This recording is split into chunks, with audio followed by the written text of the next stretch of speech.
Hello everybody. Well, as I'm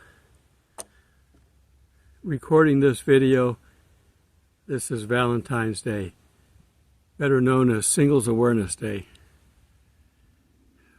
Send your love to God and to Jesus for sure, and if you have a significant other and you forgot, you will be included in prayers for today.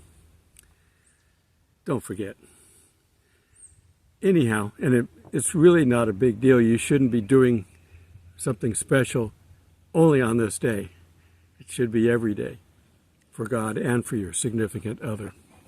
Okay, the times are crazy. We know that. We're seeing things fall apart that we can't understand why they're falling apart. The government's behaving bad. They're trying to impeach the immigration guy right now. It's not going to do any good. The people are so ingrained in what's going on in this country, they're not going to give up power. They'll fight it or they'll throw it out. Or they say, well, what he did was legal. No, you don't open the borders and let everybody come in to destroy the country. And that's the purpose. One of the handbooks out there says you want to overthrow the country from within, let people in to your country. Don't keep track of them, just let them in. Put them on whatever government assistance you can. Break the system, overwhelm the system. Toot toot, local train. So, we were warned about this time. God never does anything about what's going on down here without telling people about it. Noah had over 100 years to warn people. Still, he and his family were the only ones to get on board. You say, well, that's not a loving God to kill all the people in the world. Well, they were not all of his people.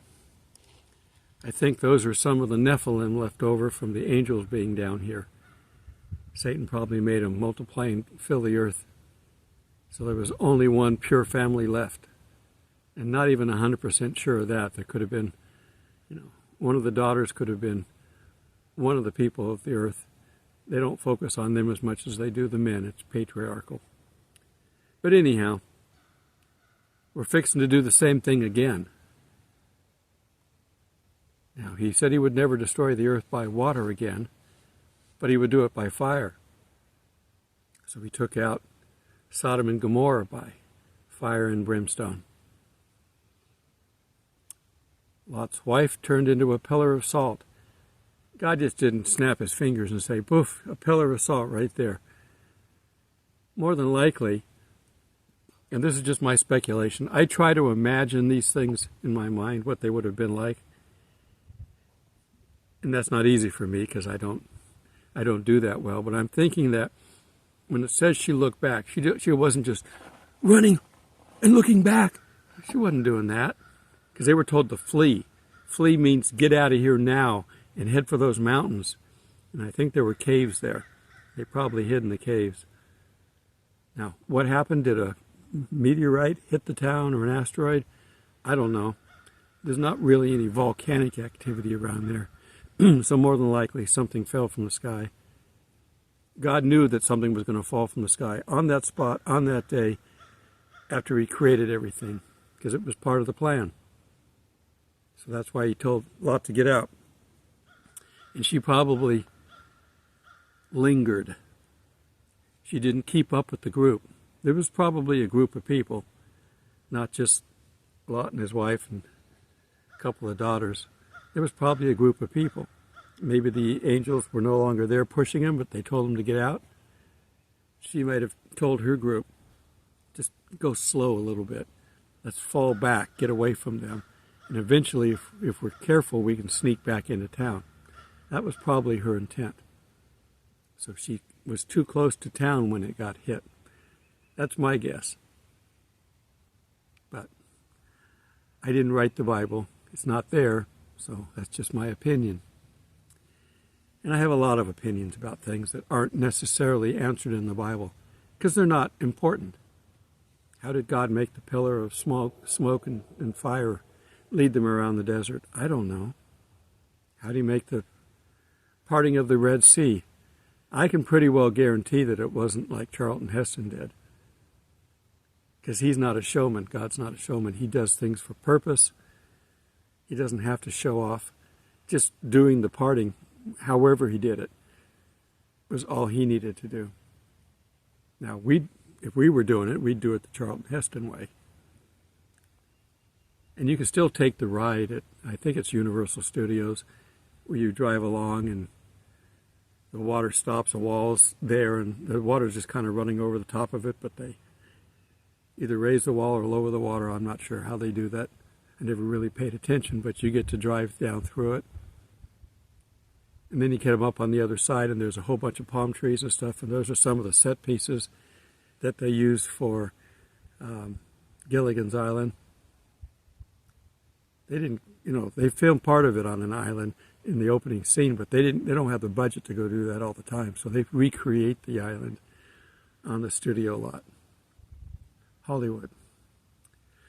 Okay, so we were warned about these times. This is the worst time that we're coming up to that this world has ever seen with humans on it.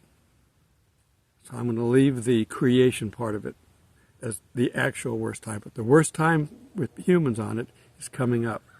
You won't be able to hide from God. You won't be able to run from God. Ask Jonah about running. You can't run from God. When the seals start, we know about the sky turning dark and all the things moving from their places. We know about that. But one of the plagues basically is to kill off a quarter of the Earth's population. Then later on, another third gets killed off. So that's almost half, a little over half. But initially, a quarter. Think about how many that is. Our government throws numbers around to the point where we get, it's like the teachers in Charlie Brown. Wah, wah, wah, wah. We don't even pay any attention anymore. They're trying to approve more Ukraine money, and they're trying to approve money for Israel, and they're tying them together because they don't want to give money to Israel, but they have to. There'd be a major civil war. They pushed it all the way up to the brink of civil war just recently. Now they know that the people will stand up and fight, so they're not ready yet to do that. So they're going to give money to Ukraine, not as much as they have before, and they're going to give some money to Israel. There's other countries willing to step up and sell Israel parts. Other countries that are NATO countries that we have already given and sold military hardware to, they're willing to share with Israel.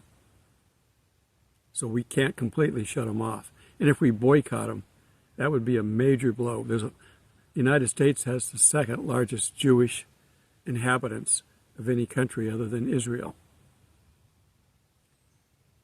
We can pretend to support them and yet not support them, which is kind of what we're doing. But if they come right out and turn against them, they'd have no control over the people that live here. And the Lord does bless them, so they all have businesses. They're all involved.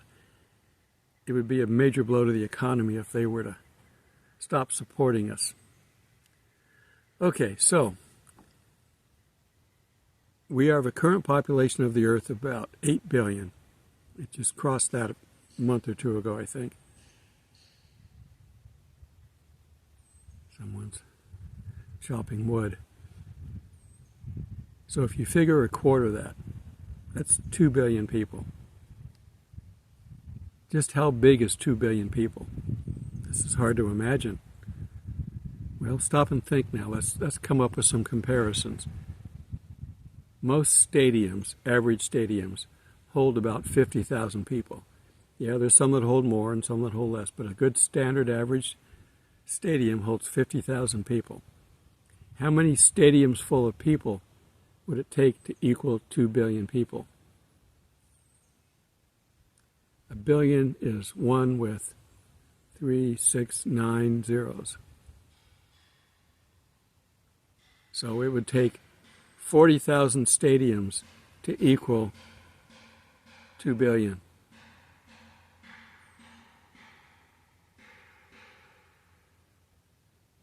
He's not chopping wood, he's making something. So imagine 40,000 stadiums full of people dying like that.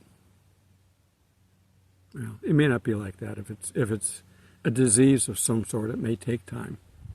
But still, in history, that's a relatively short time. If it takes a year or two, that's a relatively short time on our clock. Even if the Earth is 6,000 years old, which it's not, but even if it is, that's still not a very long time. So, and whatever it is, it's the seals basically are man's doing. The wrath of God is in the second half of the 70th week. The seals and the trumpets are man, ultimately. Like the first horse, it's a man. Filled with a demon, but it's a man. Okay, so let's look at Ezekiel 3:17. Son of man, I have made you for a watchman of the house of Israel. That's why there's a lot of channels where they're called watchmen. We're all watching. We know we're in the end times. Israel's a nation now. Until 1948, none of the book of Revelations was relevant to anybody. So nobody taught it. Nobody studied it. It wasn't important. Early attempts at it were wrong, but they didn't know because they only understood the normal linear Greek. It's not linear, it's prophetic. It's just like Ezekiel. These guys look out and they see the future,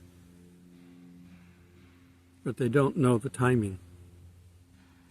And the Revelation is just another book on prophecy. Once you get past the letters, it's prophetic. Okay. Watchmen for the house of Israel, therefore hear a word from my mouth and give them warning from me. When I say to the wicked, you shall surely die, you give him no warning, nor speak to warn the wicked from this wicked way to save his life. That same wicked man shall die in his iniquity, but his blood I will require at your hand. So in other words, if you don't warn the world what's coming, God will hold you responsible because he's given you, as a watchman, me as a watchman, this mandate that we're to tell the world. Again, look to Jonah. He didn't want to tell Nineveh. He said it's an evil city. They deserve to suffer. Now, they did turn around for a little bit when he did warn them, but they went right back to their evil ways eventually. Yet if you warn the wicked, and he does not turn from his wickedness, nor from his wicked way, he shall die in his iniquity, but you have delivered your soul. So you want to do what's right with God and benefit by it, tell the people. That's all your job is to do, is to warn the people. As watchmen, we tell people what's coming. Now, sometimes we try to embellish it. We got a lot of watchmen out there going, oh, well, the rapture's on this date, or, God gave me a vision and I know what's happening and it's going to be this weekend or something. It doesn't happen and it blows their credibility.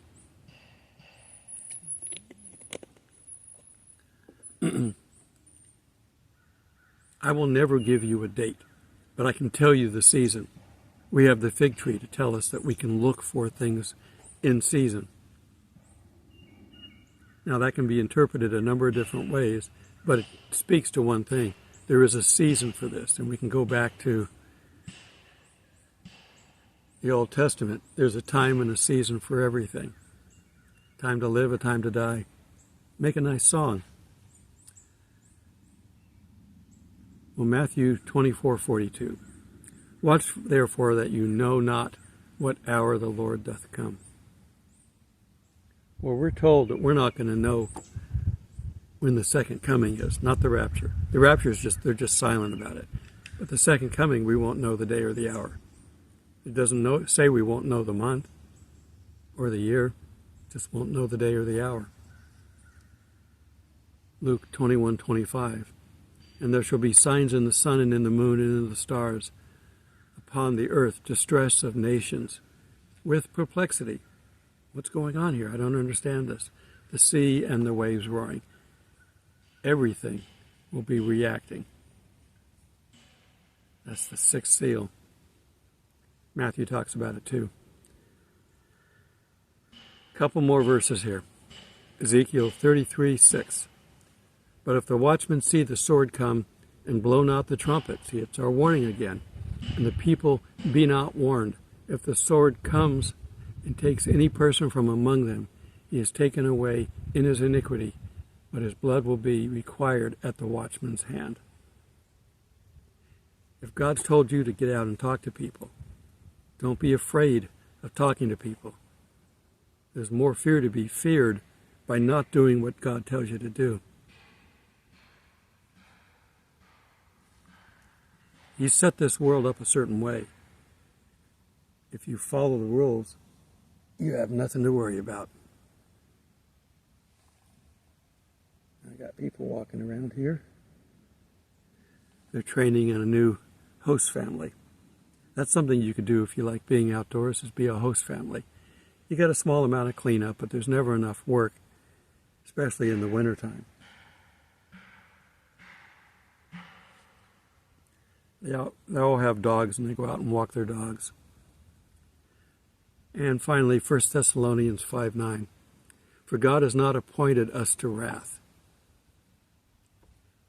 For you post-trib people, you ought to memorize this verse and glue it to your forehead and get off this "we're going through the tribulation" stuff, because there's no early rapture.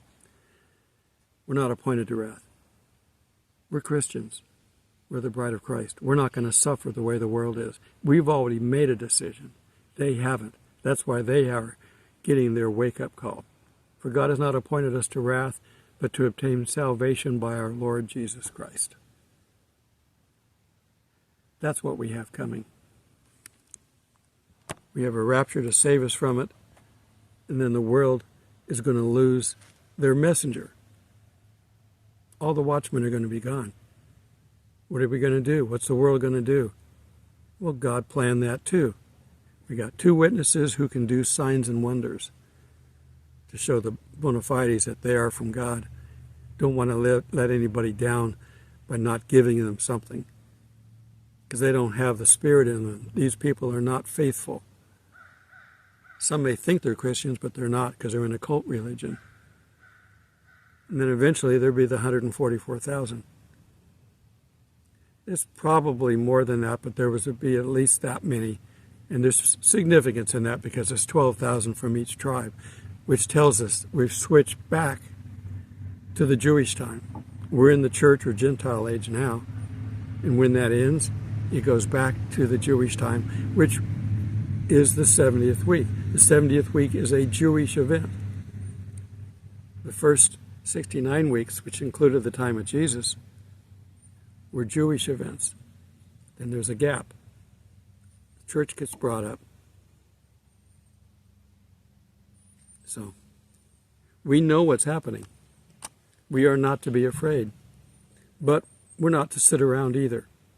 Find something you can do. If you're not a personality that likes to be out in public, then give your money to a group that is. Find someone that you can support. Be a part of that ministry. If there's a church nearby that you like, go to it.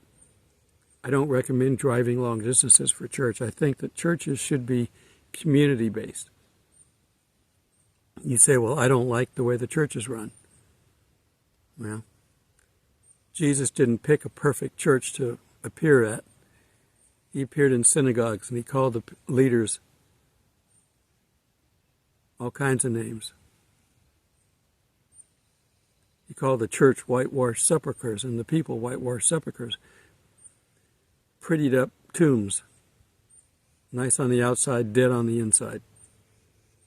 He didn't pick a perfect time to come back. They were under Roman occupation. So if the church isn't exactly what you want, go find a way you can contribute. Maybe it needs you. Don't look at your abilities. Look at God's abilities. He'd rather have somebody willing to let God run through them than to have somebody out there trying to do God's wishes without checking in on it. He wants obedient servants. Just be an obedient servant. God will give you what to say, what to do. These times are going to be tough. And we don't know how long and how much damage they're going to do to this world before we get out of here. Have enough food for a month or two. If they take the dollar down, which they could do this year, if they destroy the dollar, if you got $1,000 in the bank, if you got $1 million in the bank, we will all be very equal in one thing. We will all have $0 in the bank. You can't go to the grocery store, go out to dinner if you don't have any money. They don't want you bartering. They've gone after the Amish because they were bartering. You're trading goods for meat. That meat hasn't been inspected. It's not FDA approved. You can't sell it. Now, that's illegal, but since when is the current administration worried about the law? Our crime family in Washington has been operating right under our noses while we watch and keep getting away with it. All right. I hope everyone has a blessed week. Keep watching. Keep talking about it to people. Even if they don't listen, at least bring the subject up. If they're interested, they'll let you keep talking. If they're not, they won't. And we'll see each other in the clouds. God bless. I haven't done my armadillo cam in a while. We got 2 of them.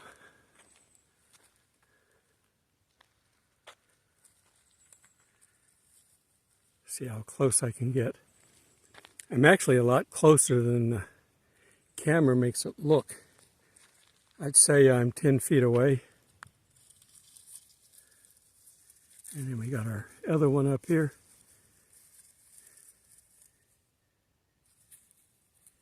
He just looks at me and goes back to looking for food.